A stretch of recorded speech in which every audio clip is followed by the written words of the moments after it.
Please turn your Bibles to the book of Revelation, the last book in your Bibles. And while you're turning there, we all know that the book of Revelation was written by the Apostle John. Pati yung sermon kaninang umaga, it was also from the Apostle John. Now this time, or during this time, the Apostle John was already in exile in the island of Patmos due to heavy persecution from the emperor because of the testimony of the gospel and the word of God. And one of the clear purposes of the book is stated in Revelation 1, verse 3. And that is to bless the people of God through the reading, hearing, and keeping of what is written. For the time is near. Yun yung sinabi doon. And that means the revelation, by the way, it's revelation, not revelations. Yung book ng Revelation, it is meant not to confuse the church, but rather to fortify the church. It was written for the believers living in the interim, the period between the first advent and the second advent of Christ. And we are in that interim. We are part of that pagdating sa redemptive historical, nandun tayo sa redemptive historical window na iyon. And therefore, this book is not just ancient prophecy, but it is also timeless, just like all of Scripture. It is also a present encouragement for us. In fact, even when you look at the numbers and the symbols and the figures in the book of Revelation, pati yung mga yon ay intent to edify us, to encourage us. Take for example, yung 144,000 from the 7th and 14th chapter of this book. It is meant to strengthen us, not to obscure the message behind it. It unveils spiritual realities for us as Christians in the 21st century. Yung iba, masyadong naglaan ng oras kung ano ibig sabihin ng 144,000. Yun lang ba yung maliligtas? O ganito, ganyan. But it is 12 times 12 times 1,000. 12 representing the people of God. Pag pumunta ka sa Revelation, yun yung ibig sabihin ng 12. It represents the people of God. 12 tribes of Israel. 12 apostles of Jesus Christ. And then when you times it to 12, it represents fullness, completeness, just like any other number. And then times 1,000 to give a sense of multitude, of grandeur. Tayo kasi sa panahon natin, sanay tayo sa mas malalaking number.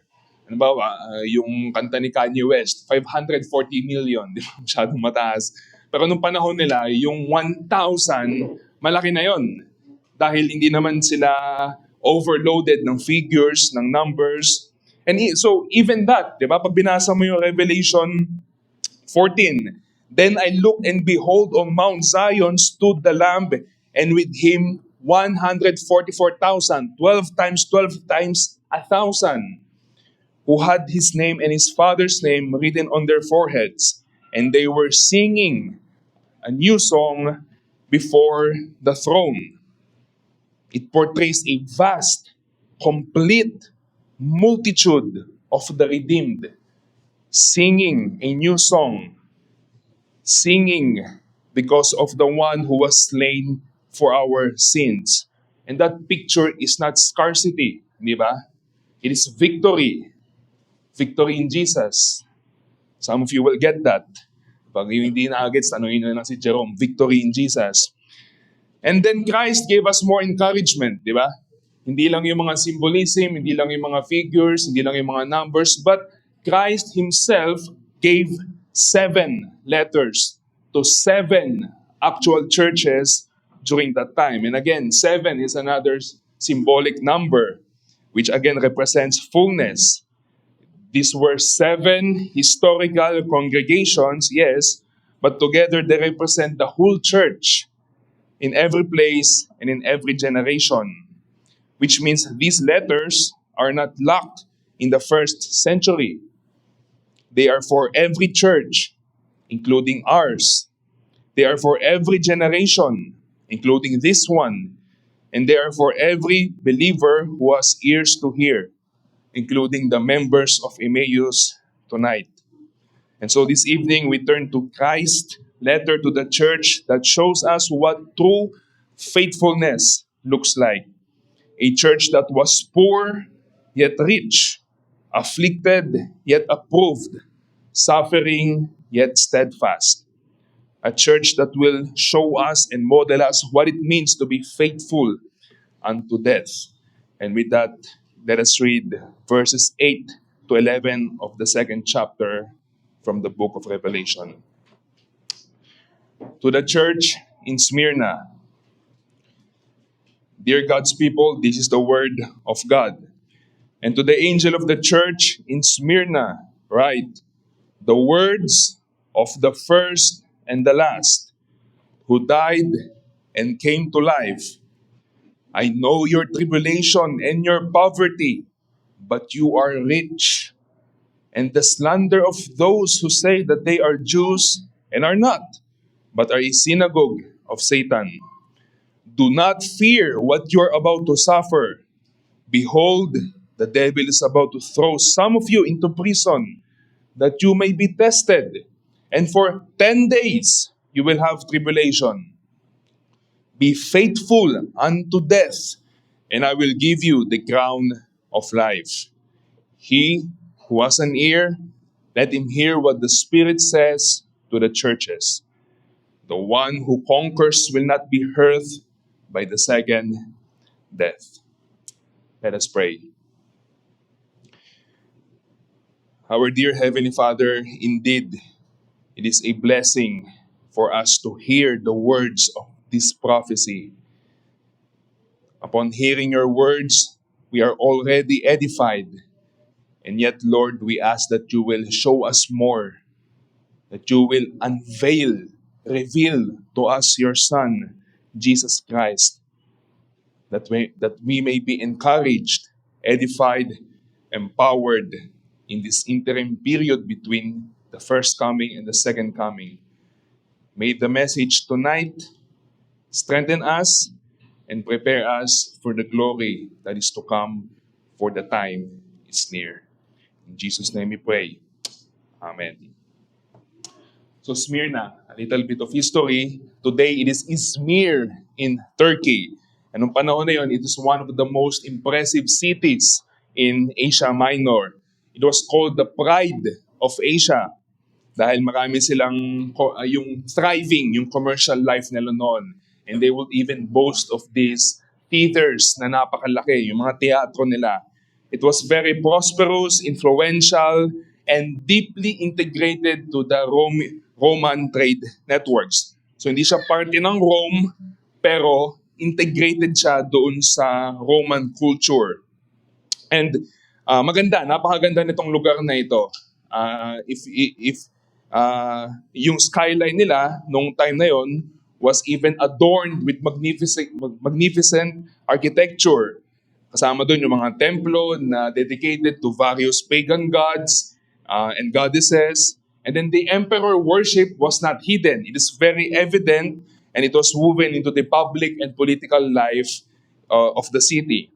So in short, it was a very powerful, wealthy, beautiful, at least the worldly standard, and prestigious city. And in the midst of that luxurious city, imperial city, a small, humble congregation was planted, most likely by the Apostle Paul during his third missionary journey, kung saan kumalat yung ebanghelyo sa Asia Minor. And by that time that the Apostle John was writing this letter, hindi nag-enjoy yung mga Kristiyano doon sa church ng Smyrna. Hindi sila nagpa-participate doon sa luxurious and comfortable life sa Smyrna. They were facing imprisonment, slander, economic hardship, torture, and even death under the imperial authority. Dumating sa time na the emperor had to sign a law that it is legal to kill Christians. And yet, remarkably, this is one of the only 2 churches out of the 7 that received no rebuke from Christ. Yung isa, yung Philadelphia. If you consider the contrast, yung Ephesus had sound doctrine. They were theologians, but they have abandoned their first love. Pergamum tolerated false teaching in the name of love. Opposite naman ng Ephesus. And they have compromised. But here, this small, humble church in Smyrna received no correction, no call to repentance, no warning of internal corruption, unlike any other churches during their time. Of course, hindi ibig sabihin nun na sinless na yung church sa Smyrna. But it does mean that there was no ongoing tolerated sin threatening the legitimacy of their faith. There was no doctrinal drift, no moral scandal, no spiritual complacency, no rebuke. Clean slate. They were afflicted, yes, but they are faithful. And yun yung gusto natin matutunan, hindi ba? That amidst all the external pressure, how can a church remain faithful until the end? And so, if we want to honor the same Lord, the same risen Christ, by striving towards steadfast obedience, then we should ask them, like Smyrna, what motivated you? Mga kapatid, ano yung nag-sustain sa inyo? Mga kapatid, ano yung nag-comfort sa inyo? Ano yung nagpalakas sa inyo? And thankfully, Jesus unveils, reveals, revelation, that message to us. And the guiding truth for all of us is that the finished work of Christ in justification and the ongoing sovereign work of Christ in sanctification move a suffering church toward faithful devotion and obedient endurance. Simply put it is the gospel. It is Christ Himself who will move a church to faithful steadfastness amidst intense suffering. And the gospel is not fragmented. It is one saving work, and I would say with three inseparable dimensions: justification, sanctification, glorification. Justification that has been done, accomplished once and for all 2,000 years ago by Christ Himself. He secured at the cross our righteous standing before God, and that will never fluctuate with persecution. That will never change kahit anong poverty, kahit anong public opinion. God has declared us justified. Sanctification for the militant church, however, is ongoing. He continues to purify, refine, and conform His people to His image, and sometimes through suffering, until He brings them home in glory, which is certain. The crown of life awaits. Now, this threefold gospel, grounded in justification, sanctification, glorification, empowers a challenged church towards careful, courageous commitment to the commands of Christ. And here's the beauty of it. Christ empowers His church to be faithful, then Christ commends His church when they are faithful. Nakikita ba natin yung grace abounding doon sa mensahe na iyon? The grace that saved us is the grace that will strengthen us. And then astonishingly, the grace by which we are rewarded with grace. Now, ano ba yung nangyayari? Ano ba yung context? Ano ba yung historical context sa Smyrna nung time na yon? Why such persecution? Why such intense pressure upon the church life of our brethren from Smyrna? And yung Smyrna kasi, again, like I said, it was fiercely tied to Rome. And it was deeply committed doon sa imperial worship ng Rome. Yung Caesar is Lord. And yung public allegiance nung time na yon was a civic duty. Law. It was a law nung time na yun na kailangan lagi kang nasa side ni Caesar. And so to refuse was not a religious dissent. It was political defiance. And at that time, the Jewish community, yung Judaism, they enjoyed a special privilege that they can worship on their own and they are exempted from emperor worship. Why? I don't know. But for a short while, what we know is that Christians also enjoyed that. Mas tinitignan ng Rome noon, Christian, parehas lang yan doon sa Judaism. Sige na, hayaan nyo na, gawin nila yung gusto nila. And later on, di ba mga Christian na to, kino-convert yung mga tapos Jesus is Lord daw, J-I-L, hindi. Jesus is Lord daw, tapos Caesar is not, and then, parang kumakalaban din sila doon sa greater majority na Judaism. And so they took the time to understand the doctrine of Christianity and nakita nila, teka mali, hindi pala sila iisa. And so, hindi naglast yung privilege na yon. Especially when they understood that Christians proclaimed that Jesus, a crucified Jew, was the Messiah and Lord over Caesar. And that Caesar will answer to Jesus. And therefore tensions grew. And the separation turned into hostility. And they started plundering and persecuting the Christians, and the Jewish leaders distanced themselves from the Christians. And like what Jesus said, they slandered them. Sinimulan na nilang islander itong mga Christian to. Yan. Sila yung mga cannibal.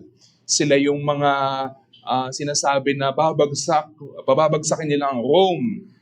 Si Caesar, mawawala yan sa kanyang upuan. And then it grew and false accusations were brought before Roman authorities. And then ang tingin ng Rome sa Christians noon is that they are dangerous and rebellious. And so naging magkakampi pa yung Judaism and yung Rome against the church. And that was the pressure for them. That was the furnace for them. But in that furnace, Christ spoke. Verses 8 to 9, He acknowledges their suffering. Basahin ko ulit. And to the angel of the church in Smyrna, the words of the first and the last who died and came to life, I know your tribulation and your poverty, but you are rich. And the slander of those who say that they are Jews and are not, but are a synagogue of Satan. In these two verses, mga kapatid, we are assured that when a church faces any challenge, any persecution, any slander, any form of poverty, imprisonment, or even martyrdom, Christ knows. Christ is not surprised when we suffer. And of course, we have to agree that there is a real and present reality of suffering Christians in the Christian life, regardless of your view of revelation or eschatology. Like for example, my eschatology, which I am very proud. My eschatology does not erase tribulation, but it situates it within Christ's sovereign mediatorial lordship. And therefore, I am certain, I am sure, I believe when the church suffer, it is not an interruption of the kingdom plan, but it is God's means of advancing it further. And we all believe, regardless of your eschatology, when you pierce a Christian on the side, the gospel message will overflow. And when the gospel message overflows, well, Christ knows that. Christ knows the piercing because He was first and foremost pierced for our transgressions. And so He hears our prayers, our groanings. He sees the tears and the weariness. Sinasabi niya, I know your tribulation. Pero tignan natin mga kapatid, di ba? Before the acknowledgement, pansinin natin yung verse 8. Hindi siya nagsimula sa sympathy. He began in sovereignty. These are the words of the first and the last, who died and came to life. The first and the last, the eternal one, the one who existed before Smyrna in all its beautiful, luxurious buildings was built. The one who will remain long after Rome has fallen. The one who stands outside of time and yet governs every moment in it or within it. Etong first and the last, galing to sa Isaiah 44 verse 6. You can save that for your own reference. It is where Yahweh declared that He is the first and the last. And here, in the New Testament, in the last book, Christ takes that divine name upon Himself. Sinasabi niya, these are the words of Yahweh. I am Yahweh.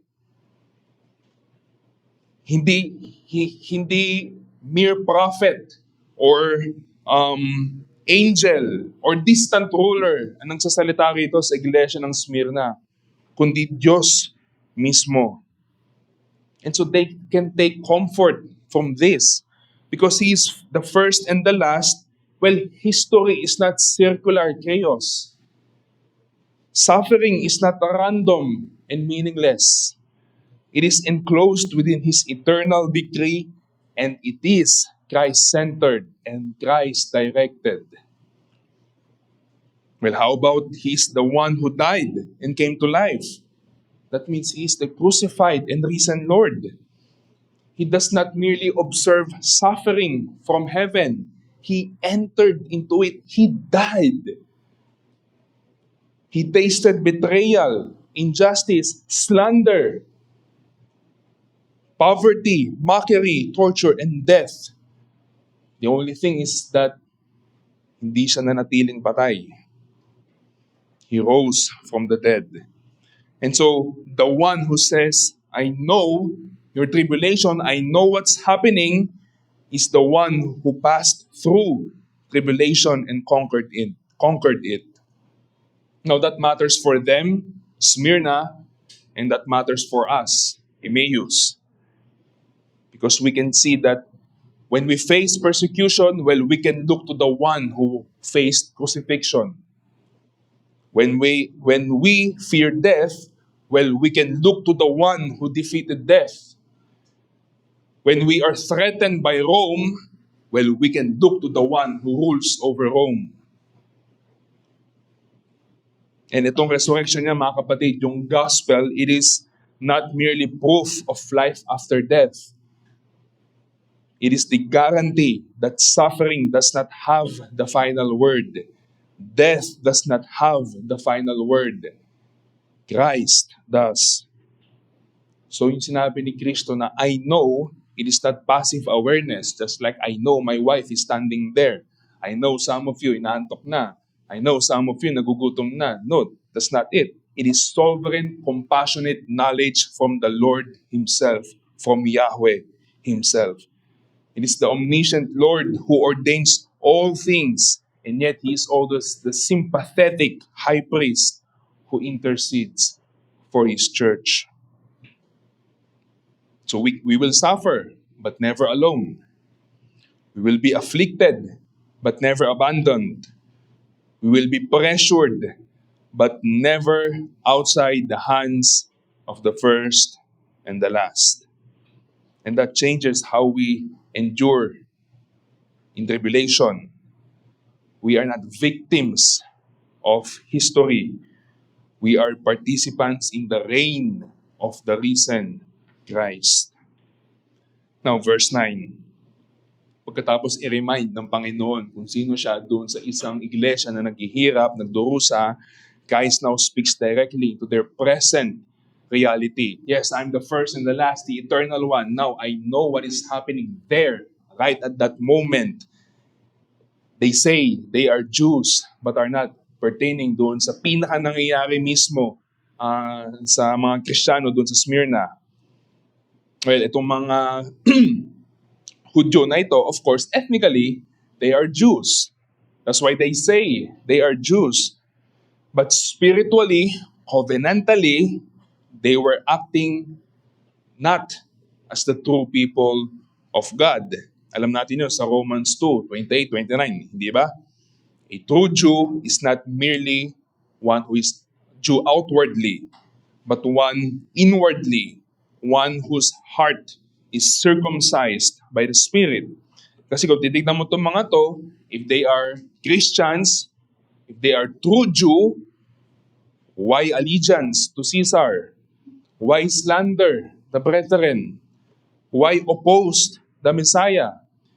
These are not fruits of covenant faithfulness. And therefore, Christ calls their gathering a synagogue of Satan. Strong language, language of judgment.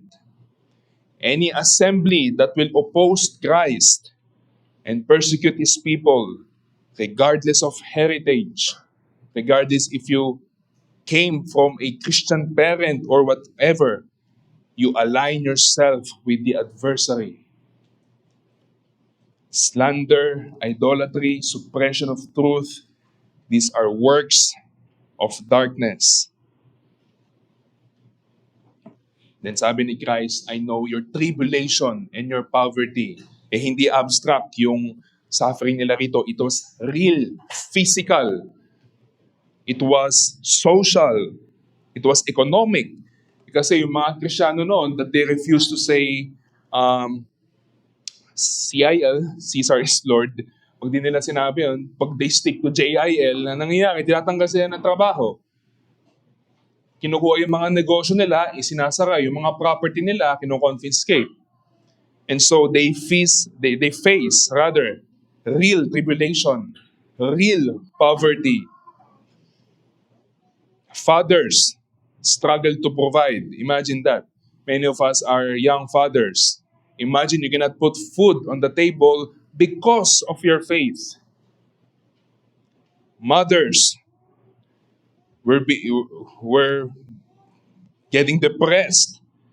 Meals are becoming scarce. Clothing numinipis.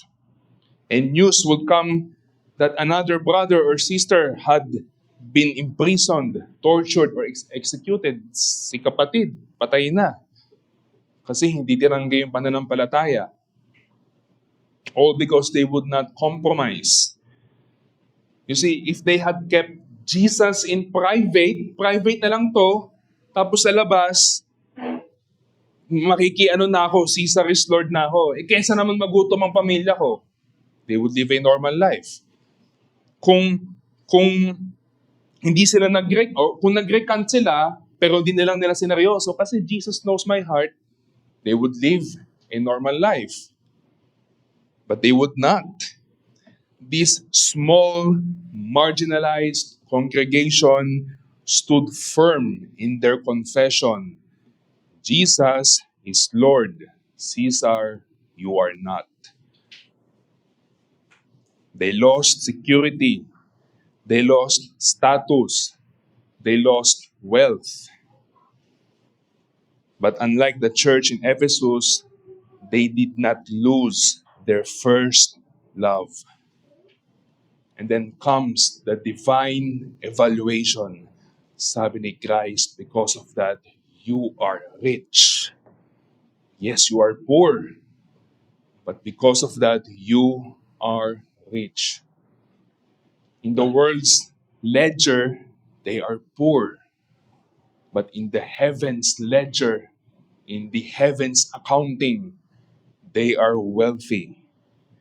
Because their treasure was not properties, not trade guilds, not Roman approval.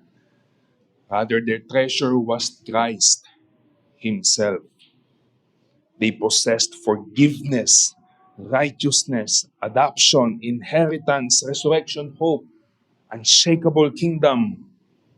Because of that, they are rich. Yung true wealth ng mga Kristiyano dito sa Smyrna, yung mga kapatid natin, did not lie on what they had, but who they had. And the one who declares them rich is God Himself. Equivalent to nung well done, good and faithful servant.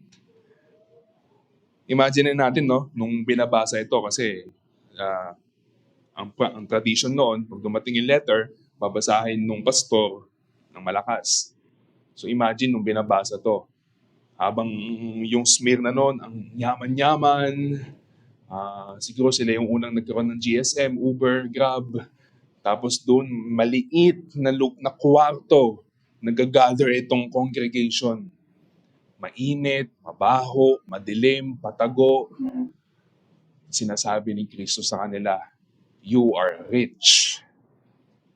Imagine the encouragement. Perhaps some had not enjoyed a full meal in weeks. Perhaps sleep was restless for fear of arrest. Perhaps grief was fresh because of another martyrdom. And in that weary room, Christ, the voice of Christ says, I know what's happening and you are wealthy. So by way of application, mga kapatid, I ask you this question as I also ask myself, are you willing to be faithful unto death? Are you willing to let go of everything for the sake of faithful obedience to Christ if that will ever be demanded? Is He your highest good? Itong mga believers sa Smyrna, they were not super Christians. They were ordinary Christians. Ordinary fathers, ordinary mothers, ordinary merchants, ordinary laborers, young people, ordinary saints placed under extraordinary pressure. And they chose faithfulness. And so are we also going to choose faithfulness with or even without that kind of pressure? Are you willing to walk in that kind of faithfulness? Are you willing to lose economic security rather than compromise your confession? Are you willing to be misunderstood, slandered, excluded, marginalized for the name of Christ? Are you willing to stand firm when silence will be easier? Are you willing to confess that He is Lord in a culture that demands you to bow down to its Caesars? Now, naintindihan natin, di ba, na ang dali, very easy for us to admire Smyrna from a distance. But it is harder to imitate them in our own setting. May mga challenges na iba sa atin, di ba? Siguro hindi naman tayo inaalay kay Caesar sa panahon natin, but we are constantly pressured to offer burn incense to comfort, reputation, career, social acceptance. The test of faithfulness is rarely dramatic at first. It is mostly begins with small compromises, a softened conviction in the workplace, a muted confession, a tiny laughter sa mga joke na alam natin hindi nakakabigay kaluwalhatian sa Panginoon. Katahimikan where truth should have been spoken. And now Smyrna teaches us that faithfulness is not proven in comfort. Of course, you can be faithful in times of in comfortable times, but it is proven under cost. And here's the deeper truth that we see in our brethren from Smyrna. Their endurance was not rooted in their strength, but in Christ's worth. Let me repeat that. Their endurance was not rooted in their own strength, but in the worth of Christ. They did not cling to Christ because suffering was light or easy. They clung to Christ because Christ is far better than any compromise. And when Christ is your treasure, you can lose all your possessions. I think it was Paul Washer yung sinabi niya na when you weigh, meron kang weighing scale, you put all the things of the world here, the mountains and all those beautiful creation, and then you put Christ, all of these things will fly away. That is the worth of Christ, and that is what Smyrna had. So the real and deeper question for us is that can you endure suffering? The deeper question is Christ valuable enough to you? Is He your highest good? Is He your treasure, your richness, your wealth? Because if He is, then faithfulness will follow. And for second application, when that time comes, mas tayo relatively, hindi naman siguro tayo suffering right now, di ba? Siguro suffering ka ngayon, tinitiis mo yung sermon, ini-endure mo. Pero generally, we are not suffering, di ba? We are not a persecuted militant church, at least in our context, dito sa Emmaus. So these are notes that you can take in the pocket of your heart by way of preparation for persecution if that happens. But when that happens, when facing any form of Christian suffering, what do? We draw near to Christ. Whether physical, economic, emotional, relational, spiritual, the call is the same. Draw near to Christ. Why? Because He is omniscient and compassionate. I know your tribulation. He does not merely know suffering in general. He knows your tribulation, your anxieties, your worries, your silent tears, your temptation, your private fears, your extreme weariness, your discouragements, your mournings, your church's tight budget dahil nagpapagawa ng building.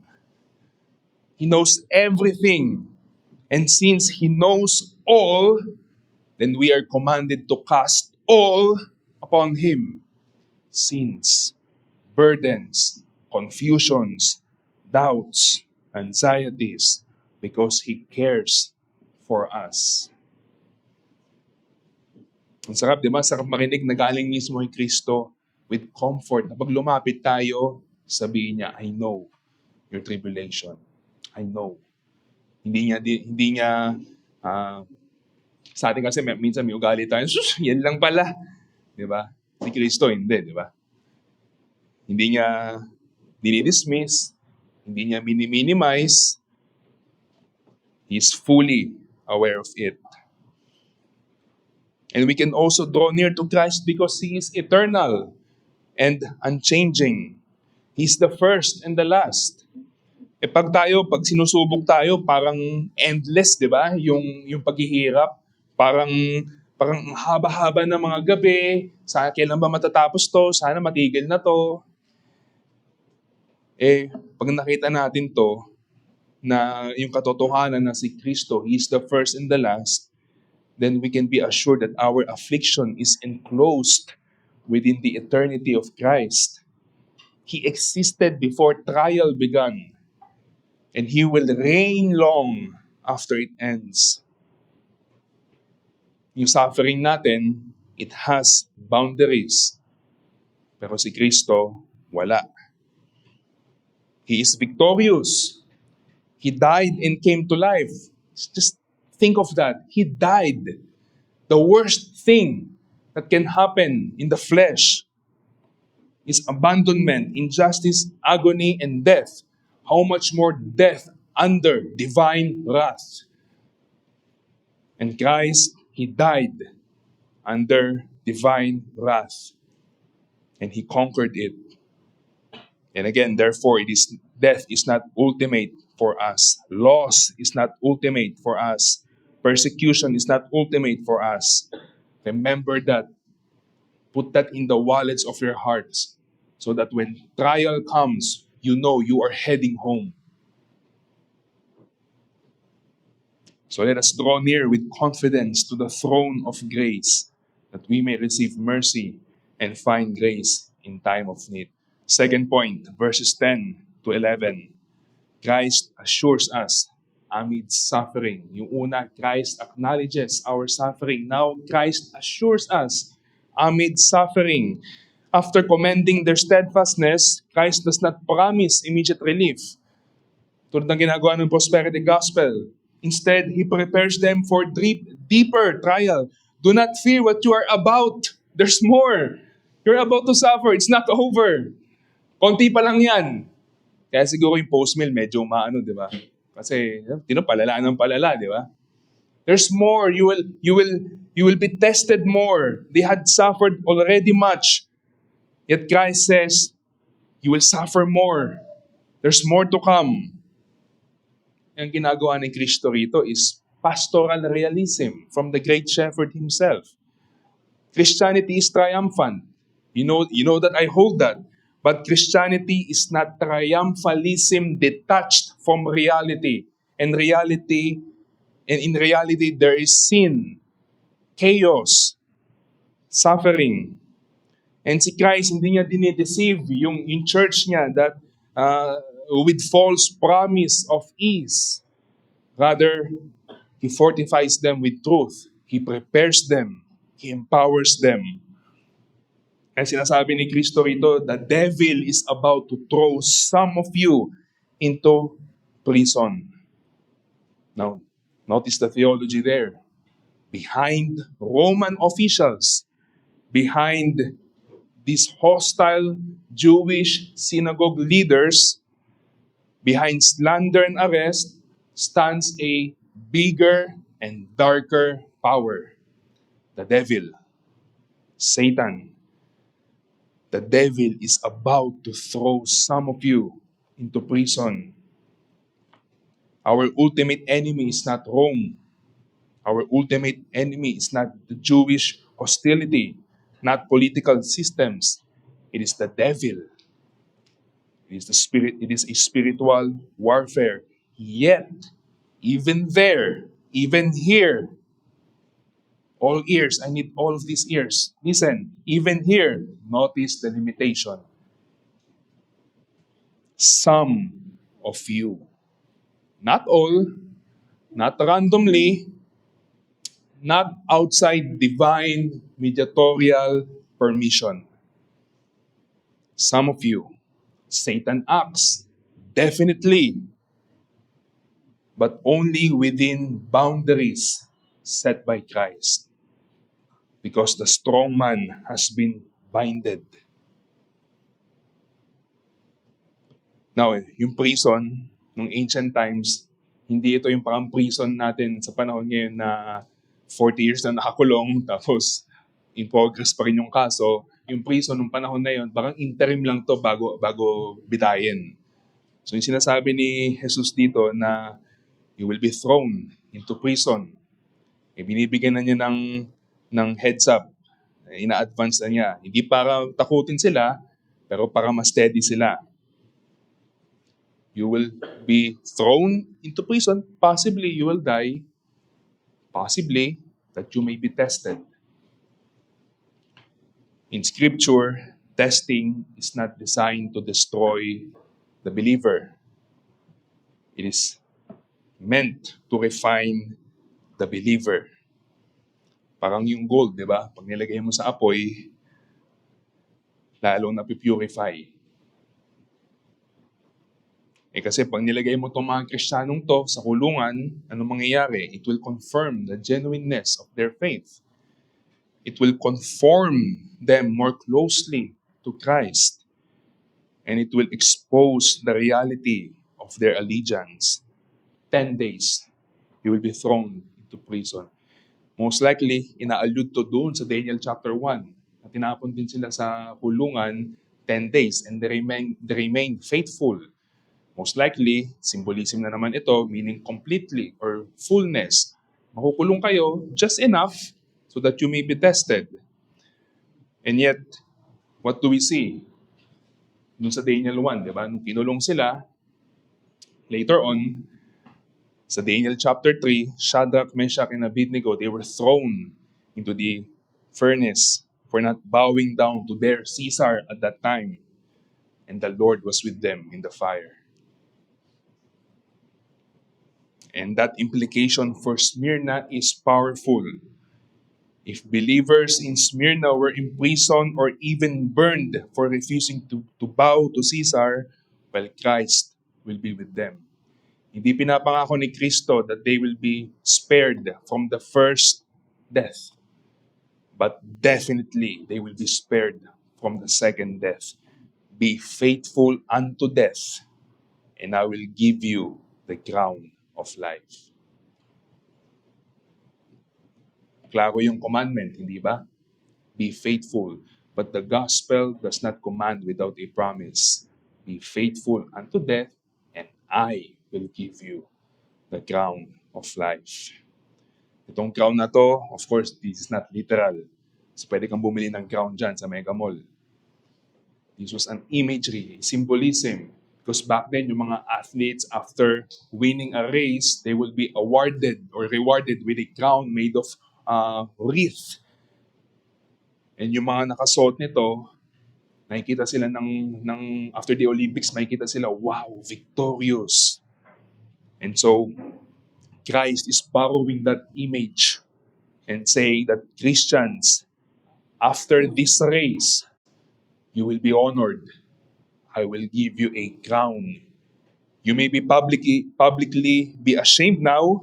You may lose all your possessions now, all your prosperity now, but I will give you a crown. And the crown is Christ Himself. Christ will honor those who are faithful. Makikita natin, we are ultimately victorious. The crown of life is the fullness of eternal life, resurrection glory, unhindered fellowship with Christ, participation in His eternal reign. We are all going there. Therefore, be faithful, mga kapatid. So what will move you towards faithfulness under pressure? It is never a temporary incentive. It is the certainty of eternal glory. And if we look at eternity more clearly, then we will endure anything much differently. When we preach to ourselves that the resurrection is certain, pain and death loses its ultimate sting. And itong pangako na ito, mga kapatid, pinalakas pa ito ng verse 11. The one who conquers will not be hurt by the second death. Again, Christ does not promise exemption from the first, but He guarantees deliverance from the second. The worst Rome can do is kill the body. The worst Satan can do is take earthly life. But neither can touch the believer's eternal destiny and the church's triumphant inheritance. Sana maging panalangin din natin, mga kapatid, yung sinulat ni Martin Luther, di ba? Let goods and kindred go, this mortal life also. The body they may kill, God's truth abideth still. His kingdom is forever. And what is that truth? The truth is Christ died for us in order for us to live. May we all, like Jonathan Edwards, ask God to stamp eternity into our eyeballs. And Christ ends with a familiar refrain. He who has an ear, let him hear what the Spirit says, present tense, says to the churches. This is present. The Spirit is speaking. To the believer, the Spirit says, as we have seen from this message, do not fear. Be faithful. Draw near. Fix your eyes on the crown of life. Your suffering is measured. Your testing is purposeful. Your glory is certain. Feast from those truths. But to the unbeliever, what does the Spirit says? Mga kaibigan, para sa inyo, there's something more fearful than prison. If you are not in Christ, there's something more fearful than prison, more fearful than persecution, more fearful than the first death, and that is the second death. Christ is not promising you the first, neither the second, if you are outside of Christ. Kaya yung mga naranasan mo na paghihirap dito sa mundong ibabaw, kung wala kay Kristo, mga patikim lang yan ng mas higit pa na pagdurusa doon sa impyerno. Kaya ang panawagan sa iyo, kaibigan, itong nag-iisang Jesus na nagbibigay ng warning to the unbelievers of the coming judgment is the same Jesus who invites you to be saved. He invites you to join the multitude of the 144,000, not literal of course. He invites you to join His church, His flock, to worship Him and bow to Him for all eternity. He is the first and the last. He died and came to life. And if you put your trust upon Him, you will be saved. He is offering life to all who repent and believe. Romans 10:9, for with the heart one believes and is justified. Remember that word? Kanina? And with the mouth one confesses and is saved. So my final appeal to you, friends, is turn away from the lesser lords. Do not bow to the Caesars of this world, may it be power, fame, or sex. Rather, turn to Christ, believe on what He has done, and confess that Jesus Christ is Lord, and you shall live. Let us pray.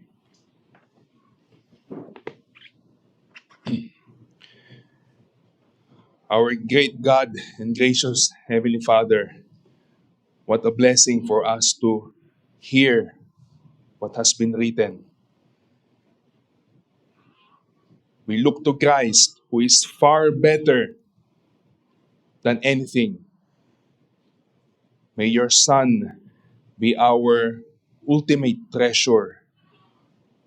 May your Son be our highest good, and faithfulness will follow.